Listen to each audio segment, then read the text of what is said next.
Está começando mais um Acredite Se Quiser, e hoje nós vamos falar de horror cósmico e sobre a obra ali do H.P. Lovecraft, não é mesmo, Sr. Fujack? Isso aí, Mr. PH, um papo que vai render muita coisa, né? Muita informação legal aí, tenho certeza que vai agradar todo mundo e eu tô bastante curioso. Eu também, cara, porque eu tava falando aqui com os nossos convidados antes de começar que eu gosto muito do Lovecraft, já li várias coisas, mas eu não sei bem a história a fundo do Cthulhu e de outras coisas famosas aí que são dele também. Pra ajudar a gente hoje a tirar essas dúvidas, Douglas, da editora Tábula, e aí? E aí, galera, que honra estar aqui no podcast, minha gente. Oh, meu Deus, agora eu vou me escutar quando eu estiver dormindo. E temos também o Alberto, o quadrinista e professor, que está aqui com a gente hoje para ajudar nesse papo. E aí? Boa noite a todos, muito obrigado pelo convite. Vai ser bem bacana falar sobre Cthulhu e todos os mitos de Lovecraft. Cthulhu, tá. Logo depois da vinheta eu vou tirar essa dúvida fonética também.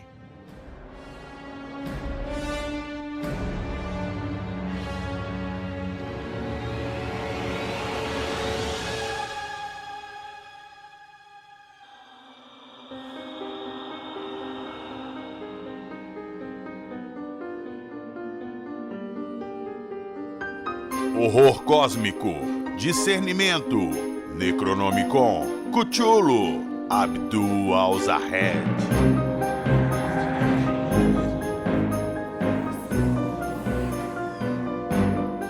Acredite se quiser.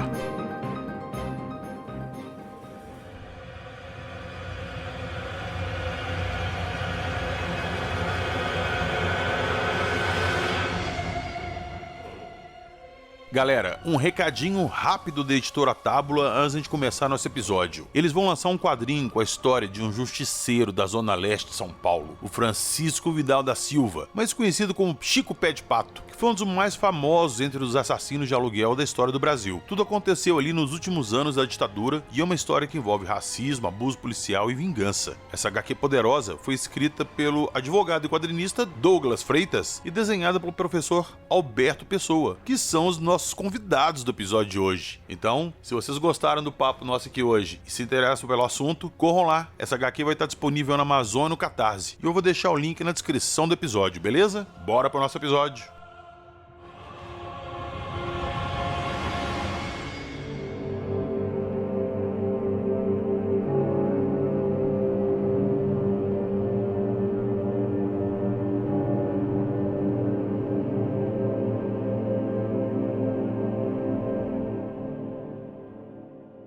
Vamos lá, deixa eu começar já aqui tirando essa dúvida. Como é que se pronuncia? É Cthulhu ou Cthulhu? Não há uma forma correta de falar o Cthulhu ou Cthulhu, porque Lovecraft, quando nas raras cartas dele que ele fala, né, das pronúncias dos monstros, ele coloca que é uma fala inumana. Então a gente pode interpretar da maneira que a gente achar melhor que vai dar certo, entendeu? Então não tem uma pronúncia correta. Cara, isso aí que você citou, de a gente não tem uma pronúncia correta porque não é uma língua humana. Tudo na obra do Lovecraft é isso. É um horror tão horrível que você não consegue descrever. É tão medonho para o ser humano que o ser humano não entende aquilo. É uma coisa além da compreensão. E tudo nele é baseado assim, que são coisas que o homem não deveria nem chegar perto, mas tá lá se envolvendo. É por aí, Douglas? É por aí. É que, na verdade, assim, ó, o Lovecraft, ele... Depois a gente vai falar sobre a personalidade da pessoa do Lovecraft, mas primeiro vamos falar assim, sobre essas linhas gerais do trabalho dele. O Lovecraft, ele tinha, na verdade, uma visão, digamos assim, bastante científica até, principalmente para a época que ele escreveu, sobre este horror cósmico. E por isso que talvez seja um dos motivos que a ficção científica, ela abraçou tão fortemente os trabalhos do Lovecraft. Porque quando ele traz que as criaturas, que os seres que vêm de outras dimensões ou de outros planetas, eles são alienígenas no conceito da palavra, que é aquilo que é de fora, né? Ele acaba, na verdade, trazendo que nós vamos ter interpretações com base no nosso viés, no nosso olhar humano. Mas não quer dizer que o que nós estamos vendo e sentindo como humanos realmente é a essência daquela criatura. Então, por exemplo, nós como seres humanos vemos o Cthulhu como uma criatura criatura com asas de morcego, com tentáculos no rosto, com a pele meio escamosa, mas não quer dizer que ele realmente seja assim, entende? Então, a própria palavra Cthulhu, ela é uma coisa mais gutural, fosse uma coisa como Cthulhu, uma coisa assim, sabe? Cthulhu. Uma coisa Tipo gutural, engasgado. assim. Uma coisa meio engasgada. E aí, então, se tu vai falar Cthulhu com K, ou Chuchulo, Chuchuca, sabe? Então, vai depender da forma como nós vamos pronunciar, porque é um nome que foi feito por seres que não têm as cordas vocais humanas, e quando um ser humano escuta, ele tenta escrever, se aproximar daquilo que ele entende. Fazendo aqui um paralelo, vocês lembram daquele livro que era um cara que viajava pro passado, ia para a época de Jesus, que... como é que era o nome? Operação Cavalo de Troia. Operação Cavalo de Troia. Eu li isso na minha adolescência, quebrou minha cabeça na época, foi incrível. Eu também li na adolescência. O que trazia naquele livro? Que é muito, muito legal. O cara vai pro passado, ele vê alienígenas, só que nós, nos dias atuais, quando a gente vê uma criatura com jetpack nas costas, a gente pensa, é um alienígena. É uma pessoa com um jatinho nas costas. Porque nós temos esse parâmetro. Agora, as pessoas da época de Cristo, quando viam uma coisa dessa, a pessoa está voando. Eu não sei o que ele tem nas costas. O que ele tem a única coisa que eu conheço que voa são pássaros. Então, o que ele tem nas costas são asas. Então, ele é um anjo. Estão entendendo? Então, a própria bagagem da pessoa é, muitas vezes, o recorte da interpretação dela. Então, nós, como seres humanos, quando a gente vai ver essas criaturas que o Lovecraft imagina, elas são algo indescritível, mas se a gente tem que descrever, é dentro dos nossos parâmetros. Não sei se eu fiz me entender. Não, sim, perfeito. Mas antes de entrar nas obras do Lovecraft, propriamente dito, eu gostaria que você me falasse quem foi, né, na verdade, o Lovecraft, que época que ele viveu e quando que ele morreu. Tá, vamos lá então. Alberto tá lendo inclusive uma biografia, mais uma biografia do Lovecraft. Quer falar um pouquinho a respeito, querido? Vamos lá. O Lovecraft, ele foi um escritor, ele foi também um revisor de textos e um criador de mundos. Se você pegar... Se a gente fazer um exercício de... Por exemplo, se ele vivesse no mundo contemporâneo hoje, provavelmente ele seria um character designer. Por que isso, né? Um character designer e um criador de mundos. Porque esse é o grande ponto forte em Lovecraft. Se você pegar, por exemplo, os textos dele, né, as prosas dele, poesias, você vai ver que ele está um degrau abaixo. Você pode ver que quando a gente fala de Lovecraft, o que é muito importante são os personagens que ele criou, né? A questão dos sonhos, um protótipo de multiverso ele cria, né? Quando ele coloca várias civilizações, dimensões, então ele cria já esse protótipo de multiverso. Mas a grande verdade é que o Lovecraft, enquanto criador de textos e tudo mais, ele vai ganhar uma força no seu trabalho póstumo. Então, entre o círculo de Lovecraft, ou seja, as pessoas que escreviam junto com Lovecraft, como por exemplo Robert Howard, tinham nele muito mais uma espécie de consultor, alguém que fazia revisões, alguém que dava conselhos e tudo mais. E muitos desses autores desse ciclo utilizaram os monstros ou os conceitos destes monstros em suas obras. E isso vem se mantendo até agora, como por exemplo aconteceu no Abdul al-Azahad, que foi uma obra que eu fiz junto com o Romeu Martins. A gente pega os mitos de Lovecraft e aí a gente trabalha dentro de uma linguagem contemporânea. Hoje, particularmente, eu vejo mais o Lovecraft como um criador de mundos, como, por exemplo, a gente pega um vampiro, um Drácula, alguma coisa do gênero, mas não necessariamente a gente pega o texto. Então, ele foi um intelectual com seus acertos, com seus erros, e teve uma vida muito curta. Ele, na verdade, ele ficou muito no ostracismo na carreira inteira de vida. Por isso que eu te falo que o Lovecraft que nós conhecemos é o Lovecraft contado pelos outros, não necessariamente o Lovecraft enquanto vida. Enquanto vida, a obra dele não teve muita relevância, não. Ele morreu quantos anos? E morreu que ano? Eu teria que agora consultar, mas acho que foi em 1930, algo do gênero, assim, que ele morreu.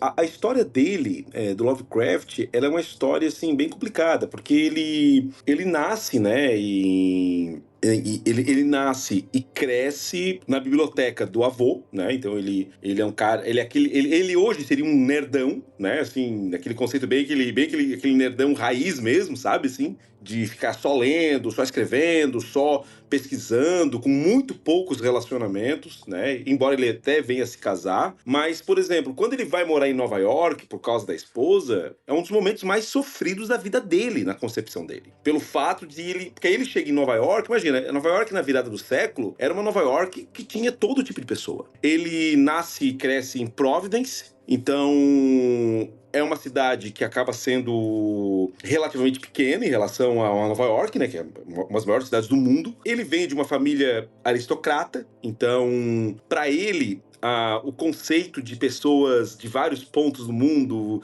ela é um pouco complexa, tanto que nós vamos ter várias vezes no texto do Lovecraft menções racistas, menções xenofóbicas, porque além de ser uma coisa muito própria da época, embora obviamente não fosse todo mundo assim, e não tem como a gente ficar passando pano, mas era uma coisa muito comum à época, ainda mais nos Estados Unidos, né? Ele, por ter crescido nessa bolha, quando ele vai para a cidade grande, ele fica apavorado, tanto que aquilo ali mata ele em vida. E grande parte dos trabalhos dele, que vem depois desse momento, ele referencia esse momento da vida dele. Vários livros ele escreve inspirado na experiência dele em Nova York. Por exemplo, Ar Frio é um desses, e vários outros textos, sempre com essa pegada de ficção científica, não necessariamente os de horror cósmico, mas os textos deles acabam bebendo muito dessa experiência negativa que ele teve na cidade grande, principalmente por ser uma pessoa muito introvertida, xenofóbica, racista, de certa forma. Então, isso para ele realmente acaba sendo muito complicado. Agora, o que o Lovecraft contribui para a literatura mundial é algo assim que tu não tem hoje como ver um filme, ler um livro ou ver um desenho animado que tu não tenha referências do Lovecraft. Por exemplo, Alien. O primeiro roteiro do Alien era em cima de horror cósmico de Lovecraft. Depois que ele é adaptado para essa pegada mais sci-fi, hard sci-fi, né? Mas o primeiro roteiro do Alien é inspirado em horror cósmico. Tanto que a própria questão dos engenheiros e tudo que aparece meio que passando no primeiro filme, eles têm essa pegada já de horror cósmico, de uma raça alienígena desconhecida que de alguma maneira, sabe? Então, isso já vem dessa pegada Lovecraftiana. Rick e Morty, na abertura, tem um Cthulhu caçando eles. Não é? Simpsons, South Park tem um episódio do Cthulhu que é incrível. Incrível, tem no YouTube. Joga aí. South Park Cthulhu. É incrível esse episódio. É o episódio que o Kashman faz o Cthulhu de pet, não é isso? Isso mesmo. Tem um filme... Tem um filme agora que saiu recentemente, muito bom, inclusive, que é Nas Profundezas, agora não me lembro muito o nome, o Jack deve lembrar. É aquele com a Kristen Stewart, que fez o Crepúsculo, aquela atriz, bem magrinha. Não é spoiler, porque o filme já faz um certo tempo, talvez até vai atrair a atenção de muita gente. No final do filme, nós vamos ver o Cthulhu. Porque eles estão lá fazendo uma perfuração subaquática, e aí eles encontram uns pequenos monstros, e depois, que são os Deep Ones, né? Que o próprio conceito do Lovecraft tem isso. E aí depois eles encontram o Cthulhu. Pô, o filmão deixa eu pesquisar aqui, gente, é coisa rápida. É um filme bom, cara, bom mesmo. Ameaça Profunda. É um filme meio Alien embaixo d'água. Esse filme passou na Globo esses dias, não passou? Não sei, é possível. O filme é de 2020. Não, eu vi a propaganda do filme esses dias, eu acho que foi na Globo. Não tenho certeza. É um filme bom, gente. Ixi, eu tô boiando. Eu tô boiando, eu nunca ouvi falar desse filme. Nunca ouvi. Filme bom, eu vi no cinema. Aí, ó, fica a dica. O Douglas falou que foi ver no cinema. Vocês assistam. Se for ruim, cobrem dele. Pode cobrar, o filme é legal, é uma espécie de Alien embaixo d'água. Aí vai começar a aparecer os Deep Ones e vai aparecer um Cthulhu, sabe? Então, assim, é inegável a participação. E como o próprio Alberto trouxe, na época dele isso já era reconhecido com seus amigos. O Robert Howard, que é o criador do Conan, várias vezes o Conan encontra o povo da serpente, o Conan encontra um monstro que veio de uma outra dimensão, cheio de tentáculos. Tudo isso aí eram os conceitos do Lovecraft, que naquela época ele já se correspondia com os amigos e com as pessoas, tudo por cartas, através da revista da Weird Tales, pra, gente, pode usar aí o meu universo, pode usar que a gente vai ampliar. Você citou o universo do Lovecraft, então tá, eu quero tirar uma dúvida com você. Klaatu! Verata! Nebulosa, nectarina, níquel. Ai, eu não acredito. Vamos lá, qual era a palavra? Qual era a droga da palavra? Com certeza começava com N. Klaatu, Verata! Bom, então, é isso. Ei, espera um pouco. Tá tudo bem. Eu disse as palavras. Eu disse. Não. Espera.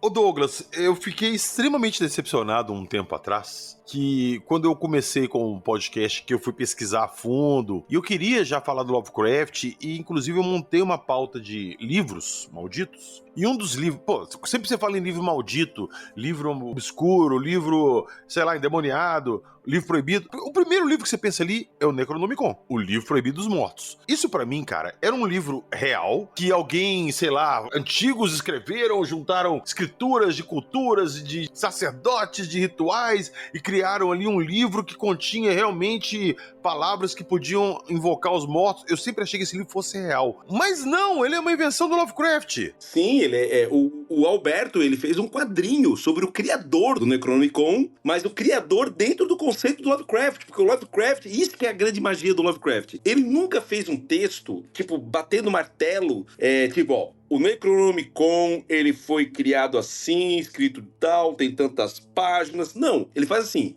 Tem um livro, Necronomicon, que parece que foi escrito por um tal de Abdul al-Hazred, lá no século tal, e não tem mais nenhum original, mas a Universidade da Argentina tem uma cópia. E a outra universidade lá de Miskatonic, que é uma universidade também criada de forma fantasiosa por ele, também tem outra cópia, mas a gente não tem certeza se o que tá lá são as páginas reais. Tá entendendo? Então, é tudo muito sugerido. E é igual às criaturas dele. Então, o que acontece? Por que ao meu ver, né? Por que o Lovecraft, ele emplacou tanto e ele é tão reverenciado na criação dele? Porque ele joga muito a bola pro leitor criar na cabeça dele o preenchimento das lacunas. Então, acaba sendo o terror maior do que talvez ele seja. Então, quando tu pega um filme, alguma coisa do Lovecraft e coloca no audiovisual, num filme, num quadrinho, e tu tem que agora botar no papel, botar na tela aquela imagem, muitas vezes ela fica um pouco aquém da tua imaginação. Ela não dá tanto medo. Mas quando tu lê, o medo sempre é maior. É porque, cara, o Lovecraft, acho que ele criou uma regra básica pra se fazer um bom roteiro de terror. Nunca mostre o monstro. Deixa o monstro ser a imaginação de quem tá vendo a história. Deixa a pessoa criar aquilo que ela mais teme na cabeça dela. Descreva, dê o que ele faz, qualquer ameaça, mas não mostre. É isso que ele faz, ele não mostra. É algo nessa pegada. A Cor que Caiu do Espaço, ele foi recentemente refilmado pelo Nicolas Cage. Sim, eu assisti esse filme, eu achei uma bosta. Mas enfim. Eu gostei. Não ficou, não. Não ficou, não. Eu não entendi nada. Pois é, mas aí tem que... Agora, eu vou te falar agora, talvez se tu for ver o filme de novo, talvez já comece a cair a ficha. Quando A Cor Caiu do Espaço foi escrito, tava se discutindo muito sobre a questão dos efeitos da radiação. Se tu parar pra pensar, o que nós temos ali? Nós temos uma entidade que cai naquele poço dele, uma entidade que não tem forma, mas que de alguma maneira ela começa a se infiltrar nas terras e as coisas começam a sofrer mutações. Começam os bichos a se misturar, começam os bichos a crescer, começam a criar pústulas. Tanto que a própria aquela mulher dele, o filho dele que se misturam, lembram? E fica um monstro assim. É por causa disso, porque as coisas começam a quebrar as barreiras da biologia. Tanto que se tu for... Por exemplo, tu vê aquela série... como é o nome da série? Que gente, me ajuda, que teve aquele acidente nuclear. Chernobyl, a série Chernobyl. A série Chernobyl, por exemplo, ela tem uma demonstração na prática, né? Obviamente no audiovisual, do que A Cor Caiu do Espaço e quis mostrar. Quando as pessoas tinham contato direto com a radiação, o que acontecia com os corpos dela? As pessoas começavam a desintegrar em vida, sabe? Então, muita gente até discute que talvez a ideia do Cor Caiu do Espaço tenha um pouco disso, desses efeitos, dessa radiação alienígena, desse ser que começa a quebrar. Só que ali vai além, né? Ele faz uma mistura de corpos, de seres, etc. Mas o Lovecraft, por mais que ele sempre fosse beijando a fantasia, ele sempre tinha um escopo de ciência embaixo, sabe? Então, por isso, assim, que os textos dele, ele sempre teve tanta força, assim. Eu particularmente, acho, como o Alberto falou, ele é um character designer incrível, incrível. Agora, Douglas, vamos lá. Por favor, eu quero tirar essa dúvida. Eu fui pesquisar sobre o Necronomicon. Aí eu vi que o Necronomicon foi uma criação do Lovecraft. Aí eu fui procurar, Lovecraft e Necronomicon. Aí eu fui ver, e tem entrevistas dele que ele deu, ele falando que ele não sabe se o Necronomicon é uma coisa ficcional ou real. Porque ele fala que ele teve sonhos, ele teve mensagens de outro lugar, e ele colocou aquilo tudo junto, e aquilo trouxe muita coisa ruim pra ele e tal, e criou essa áurea mítica do Necronomicon, e muitas pessoas afirmam que essa porra desse livro existe. Inclusive falam que tem um lá na biblioteca do Vaticano. Então, por favor, me tira essa dúvida. O Necronomicon existe ou não existe? Eu vou te contar uma experiência pessoal, pode ser? Por favor. Olha só, o Necronomicon, primeira vez que a gente lê essa palavra, se escuta como a gente conhece, foi nos textos do Lovecraft. Ele, inclusive, ele fala que quem escreveu esse Necronomicon foi um personagem chamado Abdul Al-Zahed, que inclusive o Alberto, que tá aqui conosco, fez um quadrinho sobre esse que vai ser relançado aí ano que vem já, junto com o Romeu. Um quadrinho excepcional, que conta essa história, né, da criação do Necronomicon. Então, ele vai lá e diz que o Necronomicon foi feito assim, blá, blá, blá, aquele negócio todo. A cultura pop adotou isso como fosse verdade. Por exemplo, Uma Noite Alucinante, lá do Ash, do Evil Dead, sabe? Daquele filme? Sim, é o Necronomicon. É o Necronomicon que tá lá. Ou seja, a cultura pop adotou essa criação e começou a espalhar como se fosse algo que realmente existe, como a Bíblia, sabe? Como um texto que a gente tem uma materialidade. E o Lovecraft, ele falava que isso veio num sonho. Até as criaturas, ele também disse que muitas vezes foram de sonhos dele e tal. O Wolf Jack, que tá com a gente, ele fez um episódio tempo atrás aqui contigo, que falava sobre contatos alienígenas através de sonhos.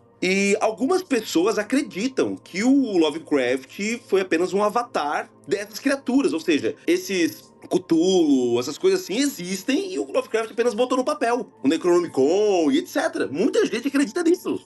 É esse o meu ponto. Pronto, é isso que eu queria saber. Afinal de contas, essas paradas existem só por causa do Lovecraft? Ou Lovecraft criou alguma coisa baseada em, sei lá, em alguma experiência em sonho, ou sei lá, em algum outro plano que ele teve e passou isso pro papel e ele não soube ali distinguir a realidade da imaginação dele e isso acabou tomando uma proporção maior. Porque, cara, o Necronomicon e o Cthulhu são paradas, assim, muito, muito fortes na cultura pop e em culturas em geral. Você escuta muitas histórias, muitas coisas envolvendo o Cthulhu, cultos a ele, seitas que tem como objetivo, assim, estudar o Necronomicon e fazer os rituais que estão ali para liberar, sei lá, entidades que já se foram, ou abrir portais dimensionais. É uma parada tão intricada que a gente não sabe se aquilo é realmente ficção ou real. Mas aí é como o Alberto falou. Quem deu o pontapé, quem escreveu foi o Lovecraft. Mas como ele criou esses conceitos, que são incríveis, e jogou para os próprios colegas da época para fazerem as suas próprias versões dentro deste universo, isso se popularizou incrivelmente. Nós não podemos esquecer que ele nasceu em 1890 e veio a falecer em 1937. Então nós estamos falando de um cara que morreu aos 47 anos. Mas aqueles 20 anos ali dele de produção intensa foi exatamente na virada do século XX. Então foi um momento onde tudo que a gente conhece de cultura pop e de literatura mais palatável para os nossos gostos atuais foram feitos naquela época e todo mundo se lia. Só dando um adendo, é claro que aqui o foco é a cultura pop, né? Mas é importante lembrar que esse escopo do Lovecraft, ele vai influenciar nessa primeiro período entre guerras, diversos intelectuais de diversas áreas diferentes. Então, por exemplo, o Aleister Crowley, ele faz parte desse ciclo do Lovecraft. Tem um autor que escreveu, né, digamos assim, o Necronomicon em 1970, que é o Simon Necronomicon. Ele fez um livro, né, que é de cunho religioso satânico, baseado nas ideias de Lovecraft com Aleister Crowley. E esse livro foi, ali dentro desse nicho, um livro considerado real, por exemplo. Claro que a ideia, né, o conceito do Lovecraft é de fazer uma ideia ficcional. Ele brincava muito com essas coisas. Mas eu volto a falar, o grande legado do Lovecraft é esse círculo de Lovecraft que foi sendo exponenciado. Por exemplo, o Alan Moore, ele não conheceu em vida o Lovecraft, mas é inegável que a obra do Alan Moore é uma expansão desse universo. Então a grande verdade, né, é essa. Por exemplo, você falou uma coisa que eu achei bem interessante. a adaptação do texto do Lovecraft, você não gostou muito do filme. Não. Mas quando você pega o escopo criativo dele, os conceitos, os monstros, e você vai vendo esse ciclo de autores que foi trabalhando com essas ideias, aí você tem tipo obras-primas. Por exemplo, Alien. Alien é uma obra Lovecraftiana. O trabalho do Stephen King é muito baseado em Lovecraft. Então eu acho que é esse o grande legado dele. Agora, importante, na época dele, ele não tinha, por exemplo, alguém para escrever por ele. Tanto é que no final da vida, ele alega que ele escreveu muitas cartas, tá? Ele escreveu, assim, e tá inédito aqui no Brasil, essas cartas poderiam ser publicadas, que enfim, dá para entender o processo criativo dele. Mas ele, no final da vida, ele tava parando de escrever. Ele queria, na verdade, era viver de sonhos. Isso influenciou muito, por exemplo, na área da psicanálise. Se você pegar o Carl Jung, tem muitos estudos do Carl Jung que se baseiam em obras do Lovecraft. Então, ele é um cara que acabou influenciando de maneira polivalente diversas áreas, mesmo tendo uma produção extremamente curta, né? Você parar para pensar. Ele morreu muito jovem para um escritor, por exemplo. Você está ouvindo? Acredite, se quiser.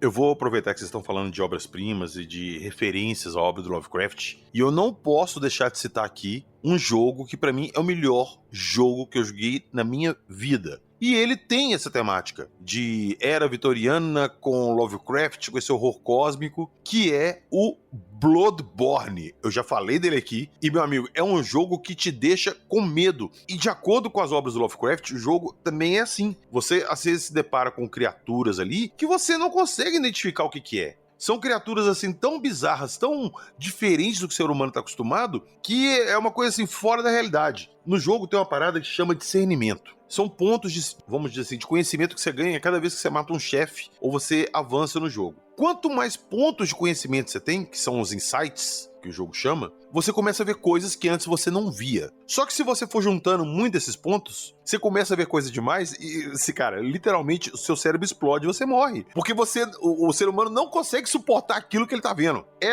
a obra essencial do Lovecraft nesse jogo. Quem não jogou, por favor, corra atrás do Bloodborne, que é uma obra-prima. Já aproveito pra jogar a bola pra vocês. Eu não vou nem perguntar ao Jackson, porque depois que eu falei pro Jackson pra gente gravar sobre Alien, ele falou que não viu nenhum filme. Se ele falar pra mim que jogou Bloodborne, eu vou ficar surpreso. Mas vocês conhecem Bloodborne? Já jogaram? PH. PH. Diga. PHzinha. Me crucifique. Eu nunca joguei Bloodborne. Putz, você não sabe o que você tá perdendo. Você não sabe o que você tá perdendo. Você já jogou, Douglas? Cara, eu nunca joguei, mas eu conheço. E, inclusive, se tu jogar na internet, Bloodborne e Lovecraft, tem um artigo da Legião dos Super-Heróis que fala que Bloodborne é a melhor adaptação de Lovecraft já feita. Embora ele não seja inspirado no universo, porque é o conceito. Todo mundo aqui fala que é maravilhoso. E eu tô vendo aqui umas imagens do jogo, é lindo mesmo, cara. É lindo. O jogo em si, ele não é sobre a obra do Lovecraft, mas ele pega esse conceito de horror cósmico, né? De alguma coisa que veio de fora e veio naquela de nós vamos fazer contato porque eles vão nos ajudar. E não, eles fuderam todo mundo. Virou um inferno. E é aquela busca de você tentar entender e tentar enfrentar aquilo que você não consegue nem enxergar, cara. Saca? Às vezes você tá enfrentando uma coisa que você nem sabe o que é ou você consegue ver. Essa é a mágica do jogo. Você já jogou, Alberto? Ou você conhece? Eu não conheço esse jogo, mas não me surpreende que os conceitos, né, basilares do Lovecraft sejam bem encaixados numa obra contemporânea, por exemplo, como é jogo. Na época dele, eu acho que jamais ele iria imaginar que os trabalhos dele ia virar um jogo, por exemplo, né? Então, eu acho que isso, novamente, né, é o grande legado dele, né? E que eu acho que nós, aqui, né, criadores, nós temos que ter a inteligência de pegar esses mitos, pegar esses conceitos e trazer para uma linguagem contemporânea, por exemplo, o jogo, né? Eu sou muito fã de Star Wars e Star Trek. Tem episódio de Star Trek que eu não vou lembrar agora, mas acho que é da nova geração, em que eles fazem, acho que pelo holodeck, eles fazem um encontro, digamos assim, com o Lovecraft. sei se vocês lembram desse episódio, vocês vão saber, mas enfim. Eu nunca isso assisti Star Trek, a série. Ah, é? Então, mas acho que na nova geração eles fazem isso.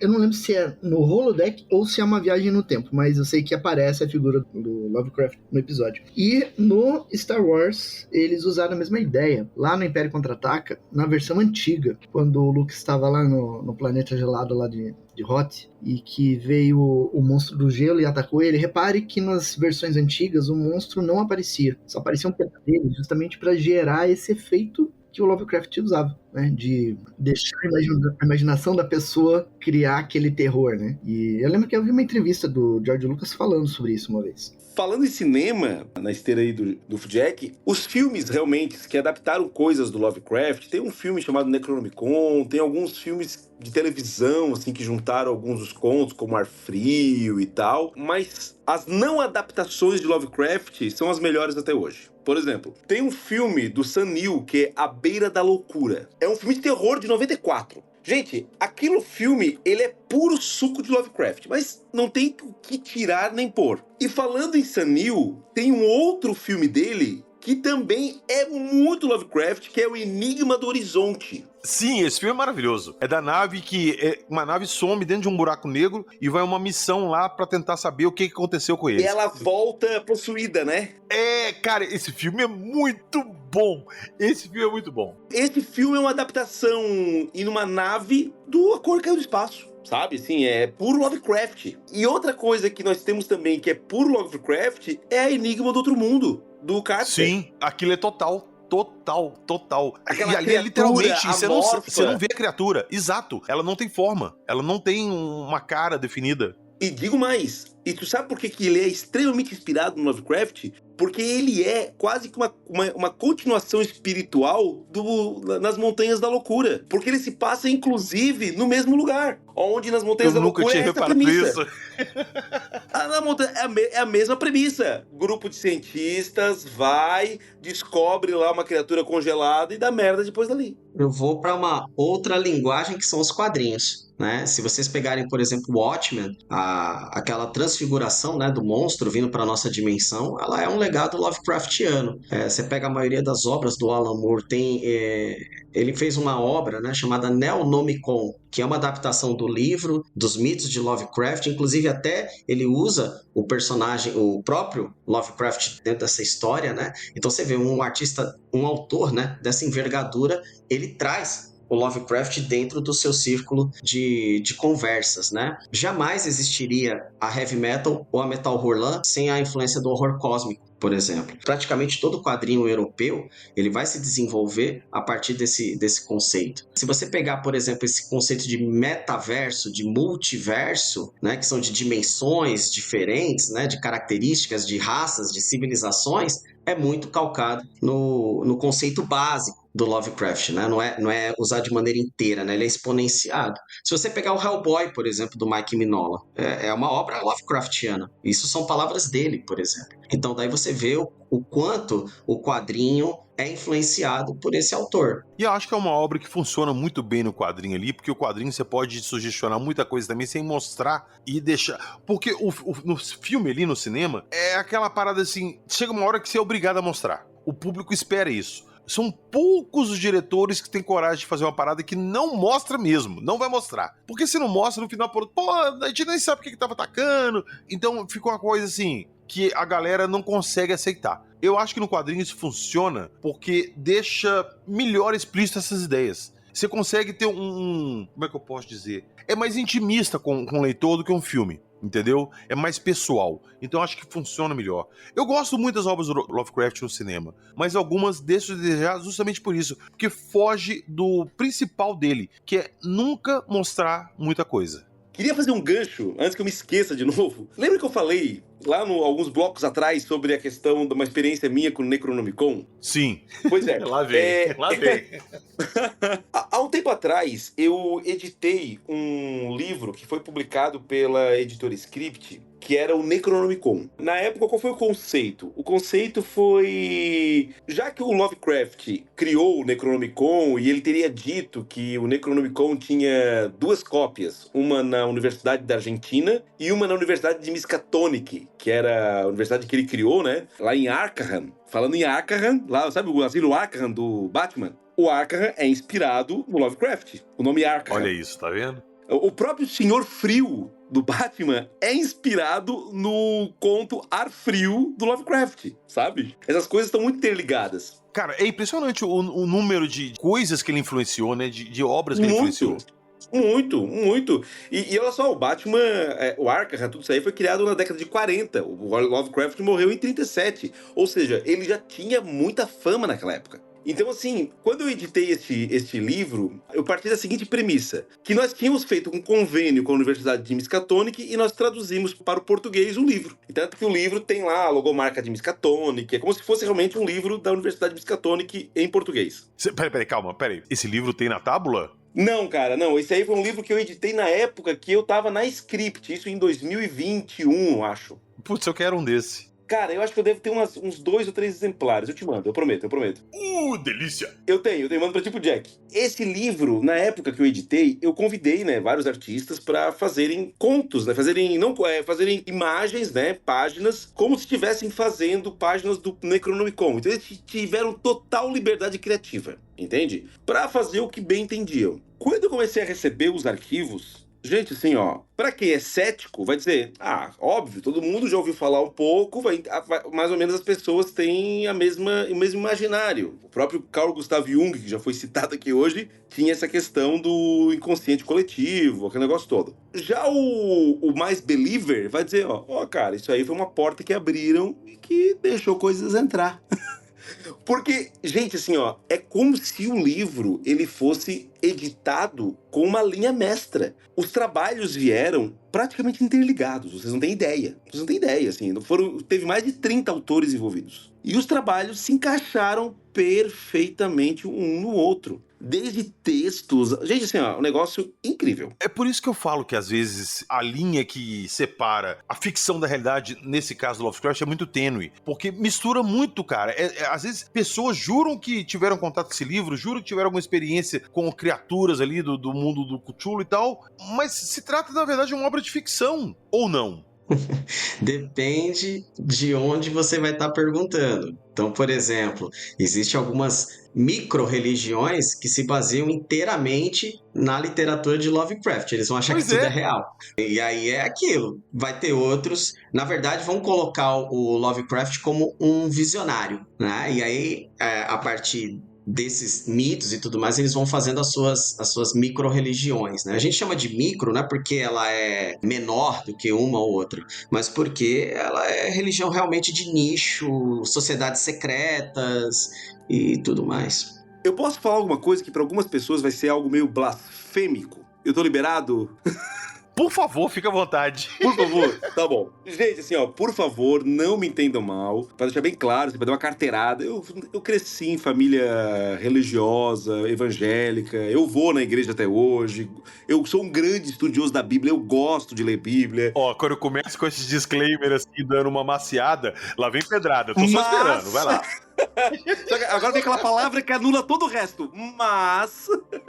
Assim, gente, ó, se nós formos analisar a Bíblia, o Velho Testamento, né, especificamente, tirando toda a parte religiosa, assim, no caso, como livros inspirados por Deus, aquele negócio todo, analisar apenas como literatura, nós temos, por exemplo, o Pentateuco, né, que são os 5 primeiros livros da Bíblia, nós temos ele, são os livros comuns das 3 maiores religiões monoteístas do mundo, que é o islamismo, o judaísmo e o cristianismo, tá? Então são 5 livros iguais para essas 3 grandes religiões. Tudo que nós temos lá no Velho Testamento, nesses livros, que é a base de todo o cristianismo, que é a base de todo o judaísmo, que é a base de todo o islamismo, nós temos, na verdade, a escrita de textos que são de outras civilizações. Não são do povo hebreu. Não é do povo de Israel e etc. Nós vamos ter, por exemplo, textos lá que vêm direto da Suméria. O próprio conceito do dilúvio, muito antes da Bíblia, já estava lá no povo sumério, na saga de Gilgamesh. O próprio conceito, que parece ser inovador, do conceito de um Deus único, muito tempo antes, já estava lá no zoroatrismo.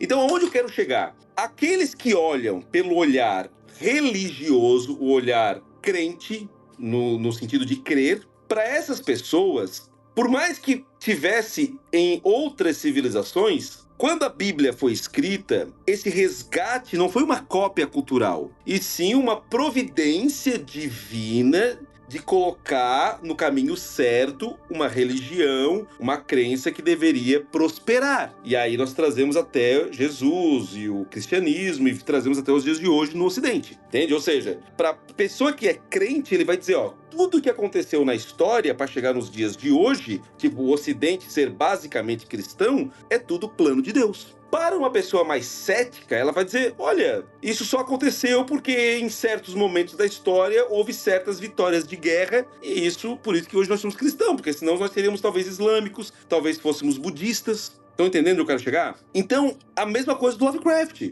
Para muita gente, é só literatura. É pura literatura, como Harry Potter. Ninguém vai acreditar que o Voldemort realmente existe. Entende? É literatura, pura e simples. Mas, para algumas pessoas, aquilo ali foi uma forma dessas entidades, dessas deidades, desses seres, chegar no conhecimento nosso. Então, assim, desculpa se eu pareci blasfêmico, mas eu tô querendo mostrar que, historicamente, isso não é novo. Isso já aconteceu. Se nós pegar a gênese do cristianismo, ela é isso. Então, um adendo aí em relação ao que o Douglas falou, é importante colocar que o Lovecraft em vida, ele inicia como um protestante e aí ele se torna ateu. Então, ele, particularmente, pelo menos nas cartas que ele sempre escreveu para o ciclo, né, de amigos dele, ele sempre encarou um pouco essas criações de monstros e tudo mais como um exercício de ficção, um exercício ficcional. Porém, com a morte dele, com o exponenciamento, né, da obra dele por esse ciclo de vários autores, você vai pegar o Aleister Crowley com a seita dele, né? É uma religião, né? Chamada Telema. Essa religião, a Telema, ela é uma das religiões que bebe mais da fonte das obras do Lovecraft, por exemplo. Então, como eu falei, ele influenciou muitas áreas diferentes, né? E a fala do Douglas está correta, né? Dessa questão do mito, realidade, o tempo todo, né? De religiões que são essas religiões que são as abraônicas, né? O islamismo, o cristianismo, né? Então, a mesma coisa acontece com essas micro-religiões que bebem, só que de uma fonte alternativa, né? A maioria dessas micro-religiões, elas são de cunho satanista. Então, por isso que ainda é mais secreto, ainda é mais entroncado essa questão do Lovecraft juntamente com esses conceitos. Mas volto... e também é importante dizer, a sociedade alternativa chamada Magia do Caos, né, que o próprio Alan Moore também faz parte, né, dessa coisa da bruxaria, do mago, né, bebe muito da fonte do Lovecraft também.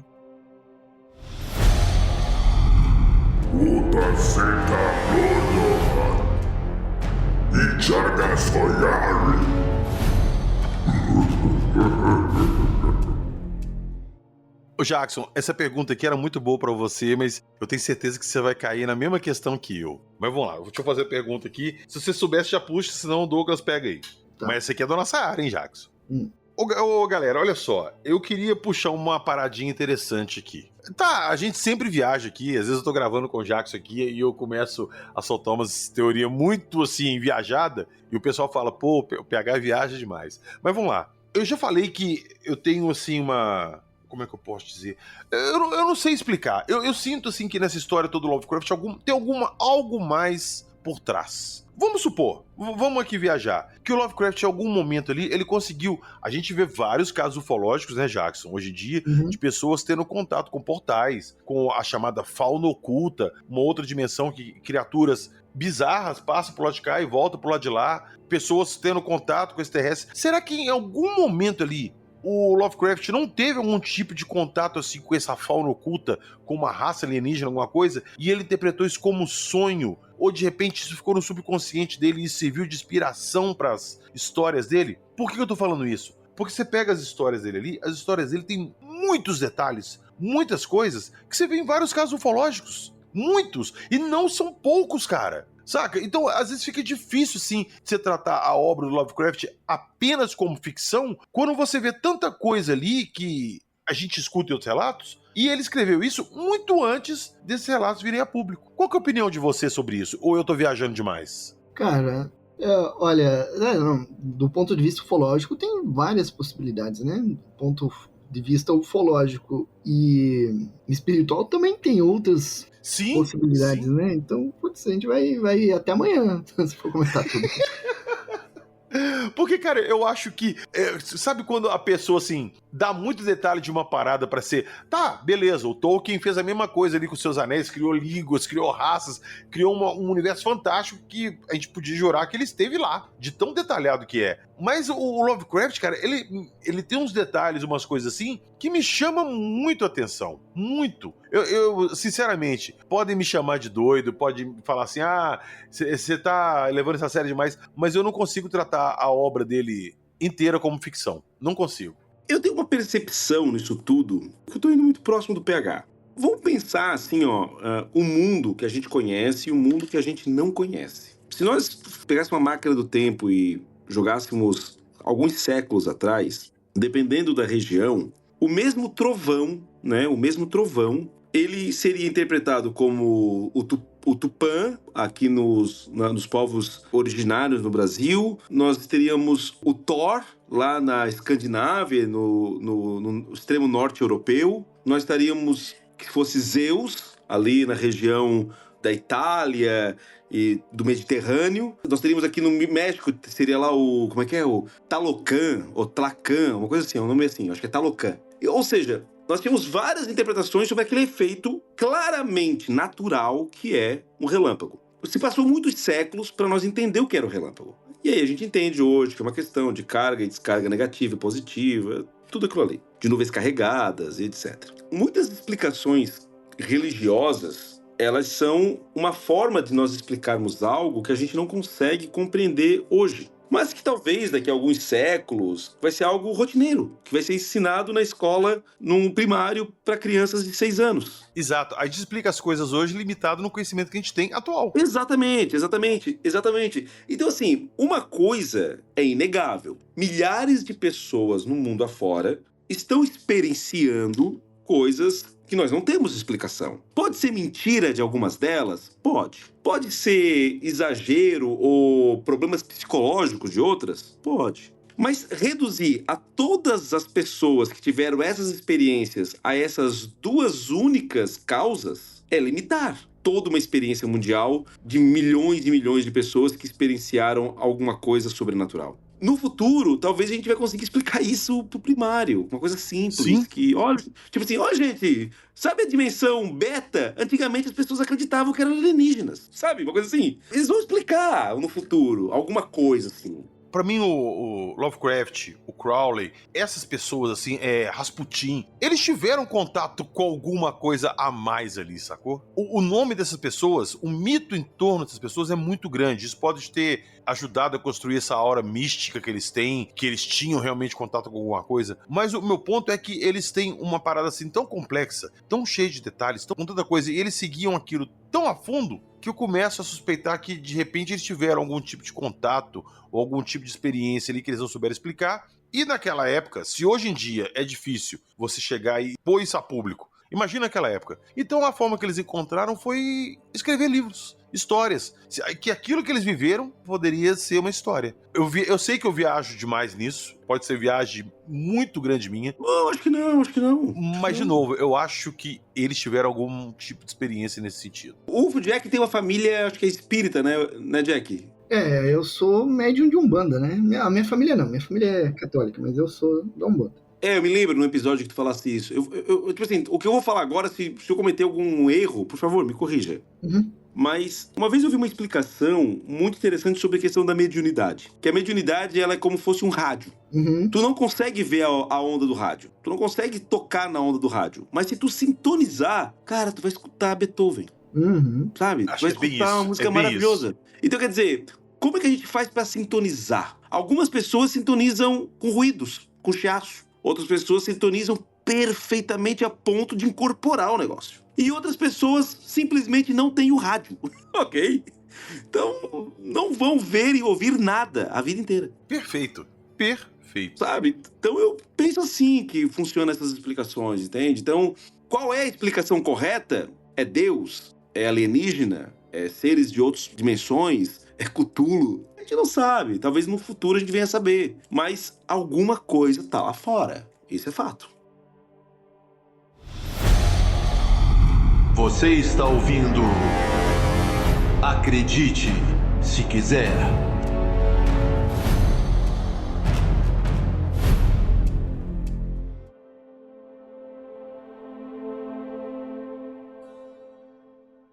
Então foi isso. Hoje falamos um pouco aí de Lovecraft, desse horror cósmico que ele criou, que virou referência na cultura pop e todo mundo conhece. Às vezes você não sabe que é Lovecraft, mas você conhece uma obra dele através de um filme e não se tocou que era dele. A importância dele é indiscutível. E eu vou aproveitar que eu tô aqui hoje com Douglas, o Colberto da Tábula. Eu vou sortear para os ouvintes uma cópia da HQ da Sombra de Lovecraft, da editora Tábula. O Douglas mandou alguns exemplares aqui pra mim, eu tô com um na mão e é muito legal. É exatamente o que a gente falou aqui hoje. Então, se você é apoiador do Acredite Se Quiser e tá lá no nosso grupo do WhatsApp, você já está concorrendo. Eu vou fazer esse sorteio numa live do Alô Terráqueos e vou avisar lá no nosso grupo, beleza? Lá no nosso grupo dos apoiadores eu vou avisar que dia que nós vamos fazer esse sorteio na live do lado do Alô Terráqueos do Sr. Jack. Então fiquem de olho. Se você ainda não é apoiador e quer participar do sorteio, entra lá no nosso Apoia-se. Douglas, valeu demais a presença aqui hoje, meu amigo. Tamo junto. E só lembrando que esse episódio nosso aqui sobre Lovecraft, esse papo todo, é um pontapé aqui para uma série de episódios que nós estamos fazendo sobre edições especiais em HQ de casos ufológicos, né?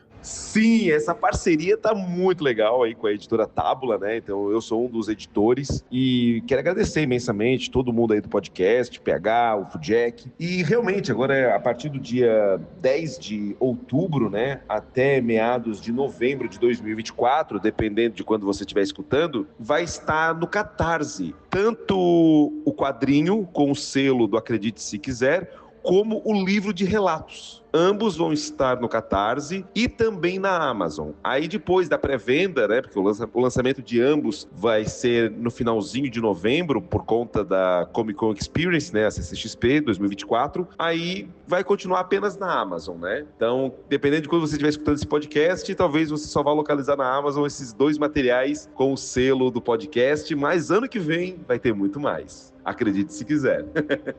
Valeu! Alberto, meu querido, foi um prazer ter você aqui. Tamo junto. Dá seu recado pra galera aí também. Bom, pessoal, queria agradecer pela participação, queria agradecer especialmente ao Douglas, que me dá a oportunidade, né, de interpretar e ilustrar os seus roteiros, que para mim é sempre um presente, né? E espero ter contribuído aqui com a fala. Eu sou realmente um entusiasta de Lovecraft, gosto do trabalho dele e foi muito bacana o bate-papo aqui. Eu que agradeço. Eu vou deixar na descrição do episódio os links para vocês comprarem essas edições da editora Tábula. Tudo que tiver a respeito do Lovecraft, eu vou deixar na descrição do episódio, então corram lá e garantam seu exemplar e outros exemplares que estarão em pré-venda também nesse mês de setembro. Vocês já ouviram aí nossas propagandas falando da editora Tábula, que tem uma enxurrada de lançamento para setembro. Então, se você gosta desse tipo de assunto sobrenatural, fantasia, mistério, terror, corram lá, garantam seu exemplar.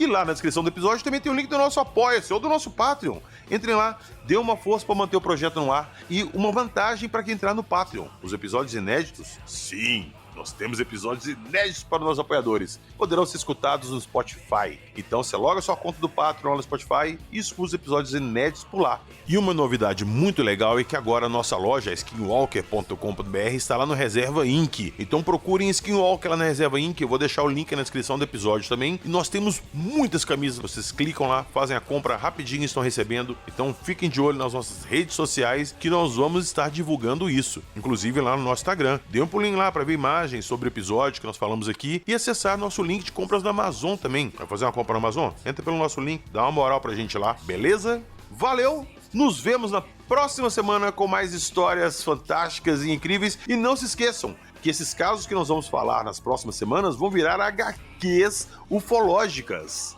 Acredite, se quiser.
Os personagens deste programa são fictícios, todas as vozes são péssimas imitações com linguagem obscena e não deve ser visto por ninguém.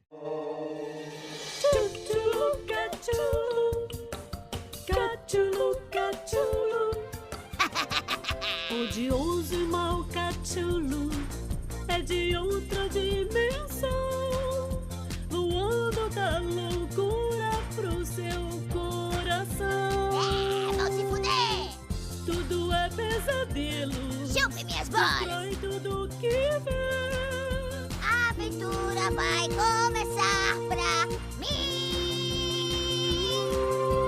O sonho sombrio Cthulhu, entre aventuras e risos, tem um laço tão forte entre amigos. Logo o mundo irá conhecer. Sei o Lorde Cthulhu, tornando o mundo bem melhor. E juntos irão se divertir, mandando meus amigos pra escuridão. Você e o sombrio Cthulhu.